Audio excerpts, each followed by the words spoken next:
looking forward. Here's LeBron James, who is headed to the conference semifinals. Lakers get their first series win since 2012. You and AD combined for almost 80 points on 75% from the field.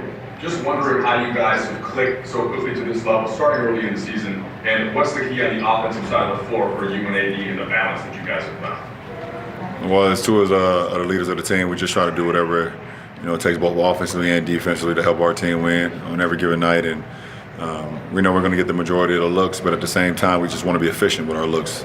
We don't want to take bad shots. We want to get great shots. And I think tonight was one of those instances where we didn't settle much. When we had our shot, we took it. We had our drives, we took it. Got to the free throw line. Him a little bit more than myself, but I'm just being very efficient and being very conscientious of how we play ball and playing Laker basketball. And that's been from the beginning, as you mentioned, and our chemistry both on the floor and off the floor has just grown over the course of time. In LeBron, moving off the court, of course, you saw the news about the Lakers and opening Staples Center for voting. You have your More Than a Vote cause that you've been very active with. How have all those things come to mean something in terms of action, which seems like that was what you were looking for when the league missed the game, the hiatus, whatever you want to call it, the last couple of days? It means everything. It means everything. And to know that Staples Center is going to be a polling site for voting is unbelievable. And it's something that we need. It's something that we not only need in Los Angeles, but in a lot of our NBA cities. Trying to get all 30 franchises and all 30 NBA arenas to open up. But at the same time, even with the Laker relationship with the Dodgers, we get the Dodger Stadium as well, and we're going to have some other arenas and stadiums, and hopefully before November. So. Kudos to Staples Center, kudos to the Lakers organization, and I'm just proud to be a part of it.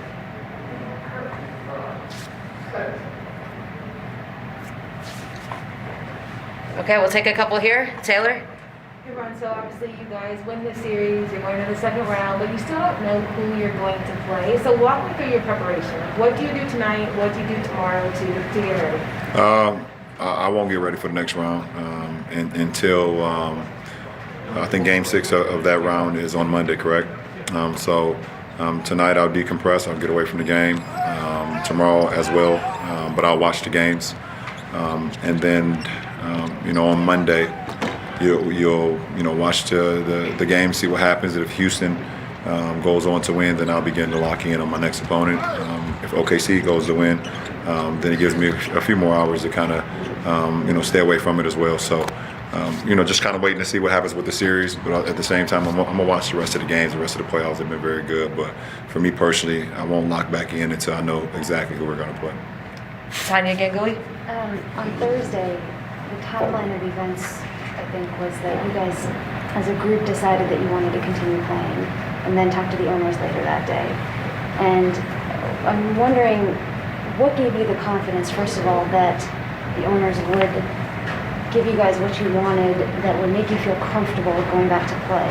And then also, are you prepared to take some kind of action if they don't stick to their word, if they don't do what they promised them? Well, for me personally, having a plan is one, and then having action, and going through with that, and the to be able to sit with a call with our owners.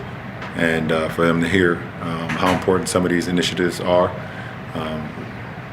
They took it very seriously.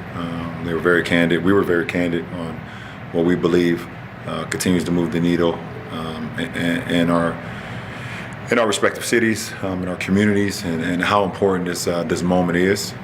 So all you can do is give me and give us your word. And I'm gonna hold that with the utmost respect. And if the word that you've given me is not fulfilled, then we'll tackle that moment. But I don't think that. Okay, Joe Barton. Oh, I'm sorry. Okay. Yeah, go ahead. You just said what you said to Tanya, and then I listened to your interview immediately on the court there with Jared, and you're talking a lot about having a plan. We know that when Milwaukee decided not to come out of the locker room, they actually didn't have one. How frustrating or upsetting was that to you in the moment that it took place that way without having a plan for kind of like an end game? Wasn't upset at all. Obviously, Milwaukee did what they did, and as a brotherhood, we call us a brotherhood. We stood in solidarity with them. And they, we knew what they were doing it for. With the recent events that happened in Wisconsin, which is home for them, there was just no knowledge of when they were going to do it or if they were going to do it. Obviously, they didn't know. They didn't know. They said it took them forever to kind of figure it out and say that they weren't going to go out there. So I'm not here to judge or categorize what Milwaukee did. But I said, like, we all stood with them from OKC to Houston to our game, obviously, that didn't play. And then from that point on, my mind began to figure out what is the plan going forward. And if we don't have a plan, then what are we talking about? Why are we still here? And that's where my mind went to. And at one point there was no plan of going forward. There was no plan of action. And I'm not me personally. I'm not that type of guy. I'm not a guy who one doesn't have a plan and then is not ready to act on it as far as action. So. We had a couple of days to kind of figure it out. So just to be clear, when you went to sleep on Wednesday to take your pregame nap, you were planning on coming to the arena and playing, and you were not thinking of leaving the playoffs or leaving the bubble or anything like that. Because of what Milwaukee did? No, because they haven't done it yet. You know I think I've had numerous of nights and days of thinking about leaving the bubble. I think everyone has, including you guys. Well, I'm leaving very soon. Well, I'm just saying, I don't think it's not one person that has not had a mind that says, "Oh, I got to get the hell out of here." But it's not because of what transpired. But yeah, it probably crossed my mind probably once a day, for sure. Okay, Kyle Goon. LeBron, I actually want to follow up right now because some people have talked about just maybe being in here, maybe stoking some frustrations and maybe feelings of helplessness that we know you were feeling after the last time we talked to you, whenever that was forever ago. Do you feel like that contributed this moment that you guys had and maybe needed to kind of collect and reset? Yeah, we came down here for a mission, and it was. Yes, basketball was the vehicle, but we had a mission, and we wanted to continue that. And we believe, that mission was kind of lost in translation, especially once the playoffs started. We were playing every other day, but it was a game on every single day. And from a fan's perspective, and from a basketball, junkie, it's the best thing that you can ever ask for. It's basketball games over and over and over and over and over. When you're trying to create change, you can't lose sight of what the main thing is. And why we came down here. And yes, we've been using our voice, and yes, we've been using our platform and trying to create change, but there's an opportunity to actually come on sometimes, just take a deep breath. And that was the moment. And that was the moment, and we all, from a whole league, not only the players, the coaches, the owners, you guys, everyone had got an opportunity just to exhale and say, what are we really doing? What are we really trying to create change and have action in that? So, that gave us opportunity to do that. Gary? LeBron, when you're dealing with these other guys and they look up to you, you're kind of the godfather in some of these guys' eyes. What kind of role do you take in leadership? Do you just say whatever's on your mind and you do a lot of talking? Do you pick your moments? Because some of the young guys are looking at you and going, I'm going to do what LeBron might suggest. I pick my moments. I pick my battles. And I kind of listen and see what's going on and things of that nature. Then I voice, my opinion and what I believe is the best. You got to understand that, for me personally, it's not just about me when it comes to this league. It's about the other 300 plus guys that I got to look out for as well. The same way that the OGs and the vets looked out for guys like myself and D-Wade and Melo and Bosh and all of us came into the league and so on and so on. So, you understand that, and because this league will continue to go on well after you, and for me, I just want to leave it in a better place as much as I can is when I'm done. And I'm going to games and seeing the younger guys who were young at that point in time, and now they're vets, and seeing if they're able to, take some of the leadership that I was able to create both on the floor and off the floor, and being able to have a voice and being able to use that voice for the better of change and things of that nature, and for the better of good, and be able to take that down to the next generation. So that's always in my mind.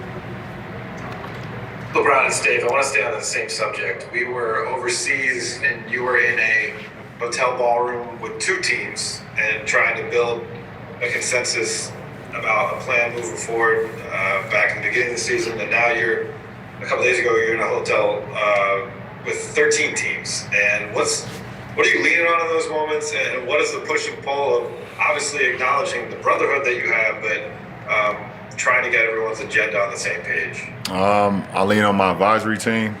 That I won't name all of them, but I have phone calls and text messages and emails, and I have a team. I have a team that I truly respect and truly go to when there's a call of action, and we all just kind of bounce ideas off one another. They kind of tell me what they believe, and then but they always, at the end of the day, always say, "Well, ultimately, it's going to be up to you to make the final decision on what you believe." And I just go from there. So just being very candid and very truthful, and also knowledgeable about what's going on and understanding how important the moment is.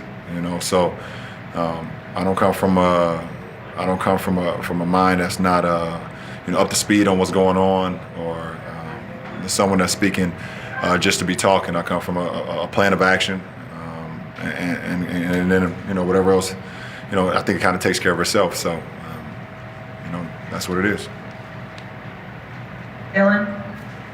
LeBron, we've obviously heard you talk very passionately about things after games, and just kind of right, and obviously we know all the things you're involved in off the court. Just kind of wondering, how do you not? Yeah, your performance hasn't been affected by that negatively at all. I'm just kind of wondering, how do you kind of compartmentalize those things? And also, just kind of a second part to the question. I know obviously that you want to win regardless, but being here, do you feel any additional responsibility to continue to advance and stay in this bubble? Because you are the face of the league, you are the voice of the league, and I think that the longer you're here, the more these issues will get attention. Common sense is common sense, and when you know that we as a league and we as players are stronger together than separate, you can very easily understand that. And when you're able to, like I said, have a plan and put it into action, execute it, the way we did with the initiatives that we was able to come together with the owners, that also helps. Like I said, it's not just about me, but it's about every other player in this league, and how we continue to shed light on things that's just going on in our community, things that's going on around America, things that are going on around the world, and being able to have this platform, which is the NBA's platform, and we're together. Every single day we get to talk to you guys and continue to bring awareness to situations that we either don't agree or agree with, things that we can get better with in society, and continue to spread love and not hate. And a lot of people don't have individual platforms, when they go home, and a lot of people get muted when they go home, unfortunately, but when we're here on this stage, I think it's just no way you can do that, because we're, as the Golden State Warriors said for years and years and years, there is strength in numbers, and that is the case here. Okay, we just have a couple more. Yep, just a couple more here. Chris Maddox. LeBron, there was some reporting about the involvement of President Obama in these discussions. Did you engage with him on all this, and how influential was anything he said? President Obama is a great man. He's a great man, and I wish he was still the president of the United States. Mark Medina. LeBron, you posted a few days ago the gesture that Colin Kaepernick did for you. What did that mean to you, given the moment that we're in? I mean, it means a lot. Obviously, we know what Cap stand for or kneel for during this time, and a lot of people turned their cheek, turned their face, and turned a lot of stuff against him because of what actually is the same as going on now. And I just thank him and for him falling on the sword for the better of all of us as athletes at that point in time. And I've been always someone that kind of spoke about things that I don't agree with and things that I agree with, whatever the case may be. So he's another one of those athletes that will that's generational.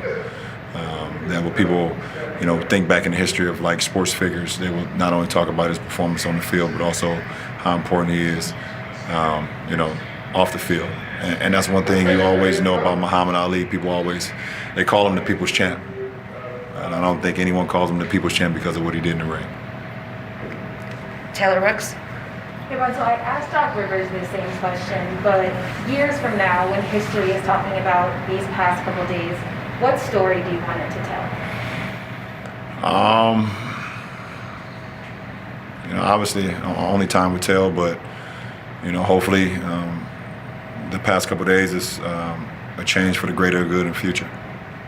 And when you see change happening in the future, you can look back and say, that was the moment when it happened. And that was a key moment when it happened. Obviously, the bubble season would never be forgotten when it comes to sports. This is the first time we've been able to do something like this. But obviously, this moment is so much bigger than us playing basketball. So hopefully, the initiatives that we came together, that we partnered with, the voting and the sites and the arenas and things of that nature, hopefully years on down the line when America is in a better place, that you can look back to this moment and be like, that was one of the catapults that kind of got it going. And thanks, Taylor. And final last question, Brian Hahn. Yeah, it looked like a tribute to Chadwick Boseman out there before the game. This one really seems to be hurting a lot of people. We just don't know why that is, and kind of, in a tough year, I guess now we've lost Kobe and Congressman Lewis. It seems like it's a very tough year for a lot of icons of the black community. Yeah, I mean, you just said it. It's we're already limited. We're already limited in a sense that, given that type of power, that type of stage that he had, and especially in that industry, you don't see many black male and female actors being able to put on that stage, and for him to be as transcendent as he was, and I had an opportunity to spend a couple evenings with him, a couple days with him, meet him and talk to him. You can tell that he was something that was just more than what we saw on the screen.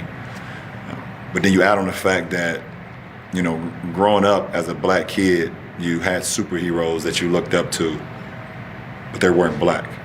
You had Batman, you had Superman, you had Spider-Man, and so on and so on. And for Ryan Coogler and for that cast and for him himself to be able to make Black Panther, that even though we knew it was like a fictional story, it actually felt real. It actually felt like we finally had our black superhero and nobody can touch us. So and to lose that, it's sad in our community. It's sad in our community. And to lose the Black Panther and the Black Mamba in the same year, we can all agree that 2020 is the shittiest year that in my 35 years. It's not even a question. Appreciate it. Thanks, Ron. LeBron James touching on a lot of subjects during these tumultuous times, and after a Laker win, time for the value play of the night presented by Little Caesars. Never a bad idea to throw it up